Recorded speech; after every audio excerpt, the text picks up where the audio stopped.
For INFJs, obsessions are not a choice, but a gateway and prison. Driven by intuition, they dive deep, seeking truth, meaning, connection. This intensity can consume, leading to isolation and burnout. Ever had something cling to your mind like a song you can't turn off, except it's not a song? It's a moment, a sentence, a person. You tell yourself to move on, but your brain didn't get the memo. Here's the thing about INFJs. When something grabs our mind, it doesn't just visit, it moves in, rent-free, full-time tenant. Whether it's a conversation, a text message, or some random detail everyone else forgot, we'll replay it, analyze it, and live in that loop long after the world has moved on. And that's the strange beauty and the quiet torment of being an INFJ. Our obsessions aren't random, they're signals. And behind every fixation is a search for meaning, closure, or connection that our minds refuse to release until it makes sense. We don't obsess the way most people do. For us, it's not just liking something a lot. It's about living inside it. Whether it's a person, a project, or a problem, INFJs have this rare ability to get locked in body and soul. And while that can feel like a curse, it's also the hidden engine behind our biggest breakthroughs.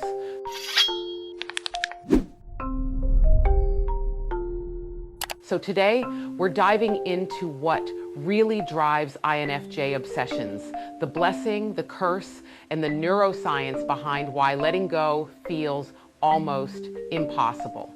Here's how it usually starts. Stage 1, the spark. Something resonates or disturbs you. Stage 2, the loop. You replay it, dissect it, reframe it again and again. Stage 3, the quest. You can't rest until it fits into your understanding of the world. The goal isn't to silence the loop. It's to learn how to close it, to take back control of a mind that feels everything, remembers everything, and refuses to let anything go quietly. My name is Lisa. I upload in the top 10% of YouTube creators, and I've been building this entire series to unpack the INFJ mind, not in cliches, but in the psychology, neuroscience, and lived reality of it. So if that's what you're here for, make sure you stick around until the end, because I'm going to show you how obsession ties directly into the next video, why people ghost INFJs, and what silence really means in relationships. You won't want to miss it. Chapter 1, what obsession looks like in INFJs. For most people, obsession looks like overthinking, but for INFJs, it's deeper. We don't just think about things, we build entire internal libraries around them. We fixate on people, replaying every word they said. We obsess over projects, staying up till 3 a.m. rewriting one email draft. We latch onto ideas, playing out 10 versions of the future before the present has even happened. Sound familiar? You're not broken, you're not paranoid, you're INFJ. Psychologists call this rumination, a repetitive focus on the same thought, but INFJs take rumination and fuse it with something called introverted intuition, or NI. NI is always connecting dots, predicting outcomes, and pulling patterns from chaos. That's why INFJ obsession doesn't look random. It looks like a detective's notebook, even if no one else sees it. Chapter 2, the science of obsession.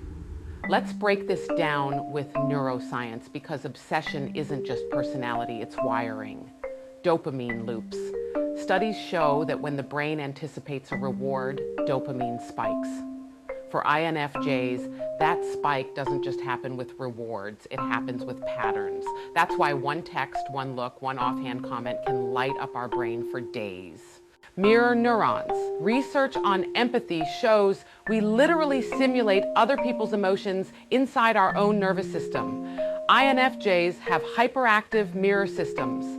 That's why we don't just remember what someone said, we carry what they felt. Perspection theory.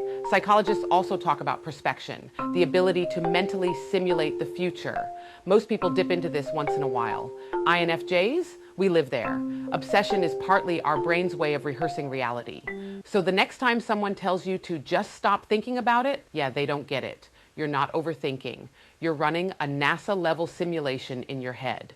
There's one more layer most people miss, the biology. When INFJs fixate, it isn't just mental, it's chemical. MRI studies on high empathy individuals show increased activity in the anterior insula and ventromedial prefrontal cortex, the regions tied to emotional prediction and meaning making. Translation? Our brains literally reward us for connecting dots. The same dopamine spike other types get from novelty, we get from insight. That's why letting go feels like withdrawal. You're not dramatic, you're detoxing. Chapter 3, when it's about people. Let's be honest, most INFJ obsessions aren't about stuff, they're about people. The crush you never confessed to, the text you still haven't answered, the friend who said, "I'm fine," but you felt everything underneath. And here's the shadow side. We don't just remember people, we study them. We turn them into full-blown case studies, running scenarios, analyzing silences, interpreting motives, sometimes long after they've forgotten about us. Tell me in the comments, have you ever obsessed over a single moment with someone long after they moved on?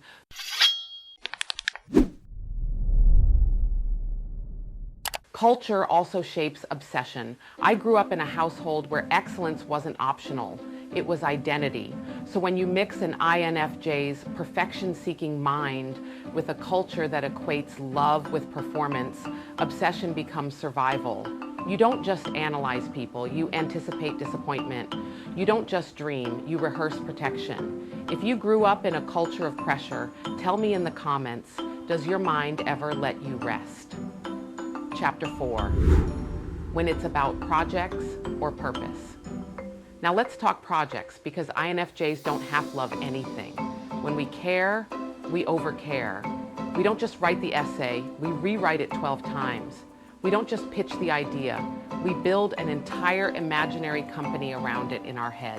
And here's the kicker, to outsiders, it looks like passion, but to us, it feels like obsession. Psychologists call this task persistence, linked to perfectionism. And perfectionism is one of the INFJ's favorite traps, because no matter how much you do, it never feels like enough. Chapter 5, the shadow side of obsession. This is where it gets dark. Obsession has a cost. It burns out our nervous system. It isolates us from people who don't get it. It can turn inward, becoming self-criticism so sharp it feels like self-sabotage. But obsession isn't weakness. It's just power without direction. When we learn to aim it, obsession becomes vision. It becomes purpose. It becomes art. Here's a twist you rarely hear. Sometimes obsession disguises itself as compassion. We replay conversations not to judge, but to fix. Psychologists call this a rescue loop, common in anxious, preoccupied attachment. We obsess because we're rehearsing how to keep connection alive, but connection built on control eventually collapses. The cure isn't detachment, it's boundaries. Chapter 6, reframing obsession into a gift. So how do we flip obsession from curse to gift? Tool 1, journaling loops. Write the obsession out until it loses its charge. Research shows expressive writing lowers intrusive thoughts. Tool 2, obsession. Time limits. Set a 15-minute window to think about it intentionally. Your brain calms when it knows it has a scheduled outlet. Tool 3, creative channeling. Turn the obsession into output. That's why so many INFJs are writers, musicians, visionaries.